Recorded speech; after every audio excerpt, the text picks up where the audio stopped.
السلام علیکم ورحمۃ اللہ وبرکاتہ۔ ایک اس ویڈیو کا پہلا حصہ بھی ہے، وہ بھی ضرور دیکھیں۔ یہ دوسرا حصہ ہے جس میں میں نے بات کی ہے کہ سجدے میں جاتے ہوئے پہلے گھٹنے رکھیں یا پھر ہاتھ رکھیں۔ اس پر بھی جو ہے علماء کا جو ہے رد عمل میں نے پیش کیا ہے، اس کا مثبت جو ہے انداز میں نے پیش کیا ہے۔ اب آتے ہیں گردن کا مسح۔ گردن کا مسح بھائی ہمارے اہل حدیث ہمیں کہا گیا ہے کہ گردن کا مسح جو ہے یہ صحیح تو کیا ضعیف حدیث میں بھی ثابت نہیں۔ تو امام ابن حجر عسقلانی رحمۃ اللہ تعالی علیہ اپنی کتاب میں حدیث لائے ہیں حضرت ابن عمر رضی اللہ تعالی عنہما سے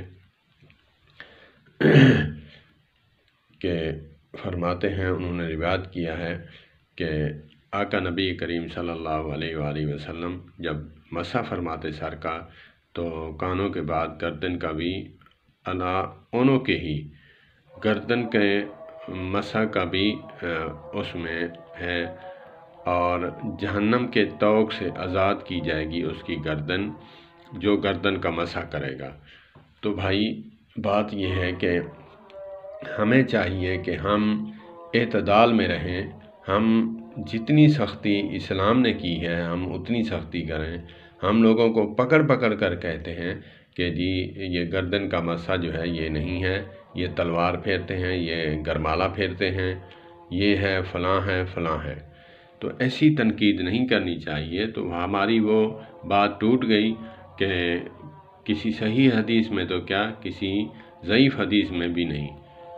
تو اس میں نے پہلی ویڈیو میں یہی بتایا ہے کہ ہم نے علماء سعودیہ سے ایک اہل حدیثوں کا فتاوے کے لحاظ سے سوال و جواب کا نشست چلتی ہے، تو ہم نے پوچھا تھا کہ سجدے میں جانے سے پہلے جو ہے سجدے میں جانے سے پہلے گھٹنوں کو رکھا جائے یا ہاتھ کو رکھا جائے۔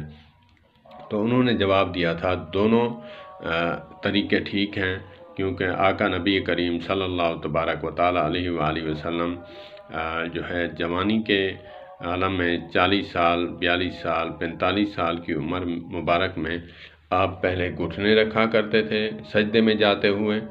تو جب آپ کی عمر مبارک بزرگی کی طرف ہوئی 55 سال 50 سال یا 60 سال تک، تو پھر آقا نبی کریم صلی اللہ تبارک و تعالی علیہ وآلہ وسلم جو ہے وہ پہلے ہاتھ رکھا کرتے سجدے کی طرف جاتے پھر گھٹنے رکھتے۔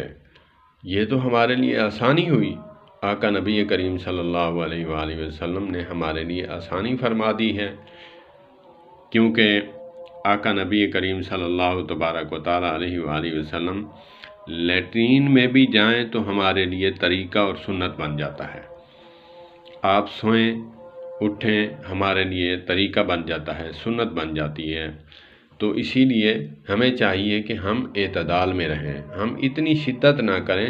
عوام الناس کے لیے ہے ایگزامپل، علماء میرے سروں کا تاج ہیں، میں کچھ بھی نہیں، جو کچھ بھی ہوں اللہ پاک نے مجھے علم عطا فرمایا، علماء کی بدولت ہے، اللہ پاک کی رحمت ہے خصوصی۔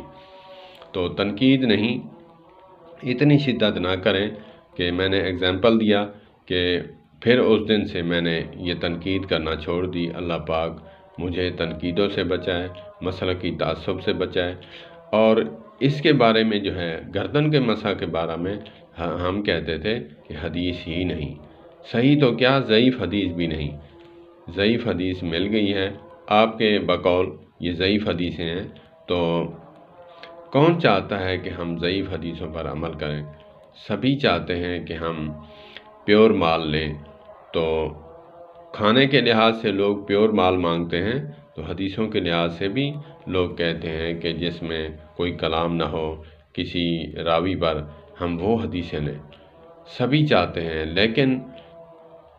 لیکن ٹھیک ہے، آپ کہتے ہیں علماء اہل حدیث کہ ہم کھرا مال ہمارے پاس ہے، صحیح حدیثیں ہمارے پاس ہیں، تو پھر خدا را آپ تھوڑا اعتدال میں رہیں کہ ضعیف حدیث میں موجود ہے کہ گردن کا مسح نبی کریم صلی اللہ تبارک و تعالی علیہ وآلہ وسلم فرمایا کرتے تھے۔ تو اس میں جو ہے میں نے پہلا اگزامپل دیا کہ گھٹنے پہلے رکھیں یا پھر ہاتھ رکھیں، دونوں حدیثیں موجود ہیں۔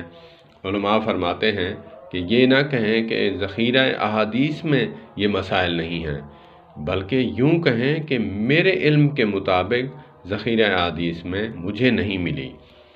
آپ وہ گناہ اپنے سر پر نہ چڑھائیں، اپنے اعمال ضائع نہ کریں کہ پورے ذخیرہ احادیث میں بالکل کوئی حدیث نہیں کہ گردن پر مسح کرنا چاہیے۔ صحابہ کہ آپ کیسے دعویٰ کر سکتے ہیں کہ ہمارے پاس مکمل علم ہے؟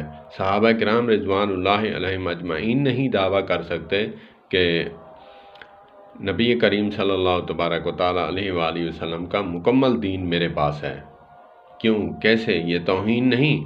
میں اگزامپل دے رہا ہوں کہ جب کسی ایک صحابی رسول مسئلہ بتاتے تو پھر مدینے جاتے، پھر صحابہ کرام کے سامنے وہ پیش کرتے، اگر وہ تائید فرما دیتے کہ میں نے حدیث یہ سنی تھی، آپ کے مسئلے پر یہ تائید ہے، تو پھر امنا صدقنا۔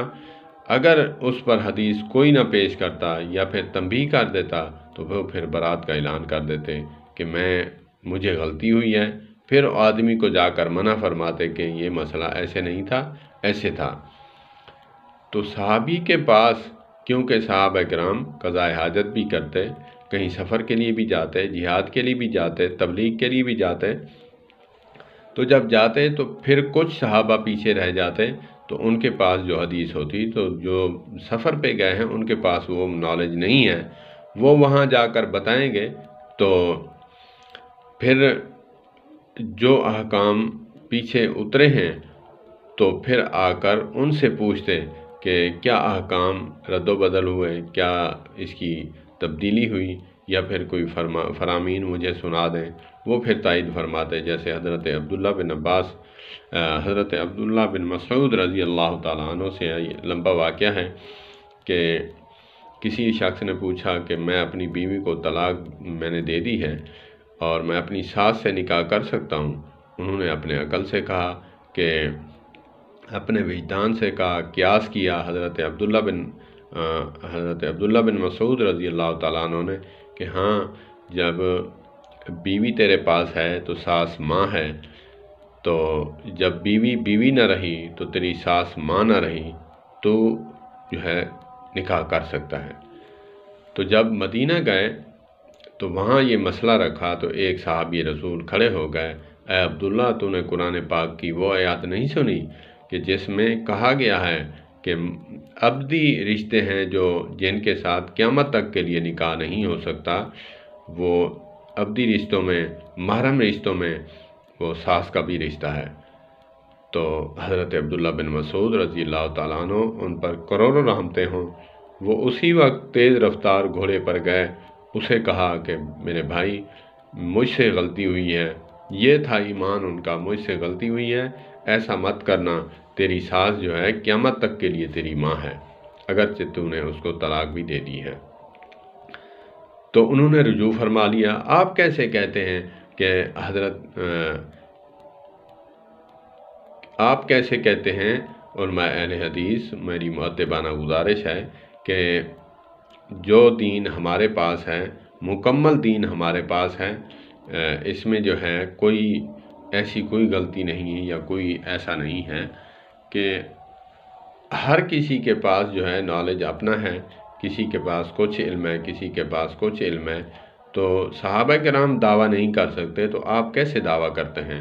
تو اسی لیے اعتدال میں رہیں، جو گردن کا مسح کرتا ہے اسے تنقید کا نشانہ نہ بنائیں، جو نہیں کرتا، اور علماء دیوبند بھی ان پر تنقید نہ کریں۔ مثبت راہ ہے کہ اس میں اعتدال میں رہیں، اگر کوئی کر لے گا تو ٹھیک ہے، اگر نہیں کرے گا تو بھی ٹھیک ہے۔ اللہ پاک میرا اور آپ کا حامی و ناصر ہو، اللہ پاک مسلک کی تعصب سے بچائے۔ والسلام علیکم ورحمۃ اللہ وبرکاتہ۔